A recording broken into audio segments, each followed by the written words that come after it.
आप देख रहे हैं देश का विशाल नेटवर्क इंडिया टीवी लाइव, सच्चाई की सही आवाज। વરસાદી પાણીના નિકાલના બંદૂકના કારણે બજરંગ ઇન્ડસ્ટ્રીઝ ઉપર 5 ઇસમોનો પ્રાણઘાતક હુમલો। ધંધુકા ખાતે વરસાદી પાણીના નિકાલને લઈને બંદૂક રાખી 5 ઇસમોએ બજરંગ ઇન્ડસ્ટ્રીઝમાં ગેરકાયદેસર ઘૂસી પ્રાણઘાતક હથિયારો વડે હુમલો કર્યો હતો।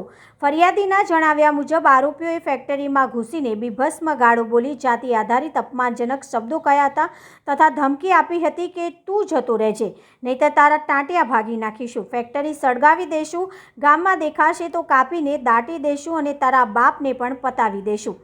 આ હુમલા દરમિયાન ફરિયાદી તથા શાહિદ દેવેન્દ્રભાઈને શરીરે ગળદાપાટુ વડે ઈજા પહોંચાડી હતી અને મારી નાખવાની ખુલ્લી ધમકીઓ આપી હતી। ઉપરાંત રાજુભાઈની ફોર્ચ્યુનર કારને પણ કોસના ઘા મારી અંદાજે 30,000 રૂપિયાનું નુકસાન કરાવ્યું હતું। ફરિયાદી તથા બજરંગ ઇન્ડસ્ટ્રીઝના માલિકે આક્ષેપ કર્યો છે કે છેલ્લા 40 દિવસથી પોલીસ દ્વારા કોઈ કાર્યવાહી કરવામાં આવી નથી અને આરોપીઓને બચાવવાનો આડકતરી રીતે પ્રયાસ થઈ રહ્યો છે।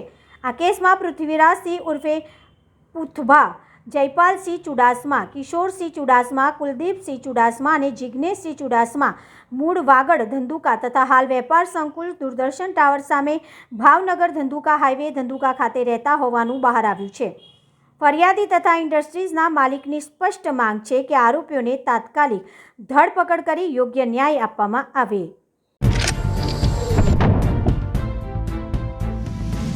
देश और प्रदेश की खबरों के लिए अभी सब्सक्राइब कीजिए इंडिया टीवी लाइव, साथ ही बेल आइकन को दबाना बिल्कुल ना भूलें, जिससे सबसे पहले खबर आप तक पहुंच सके।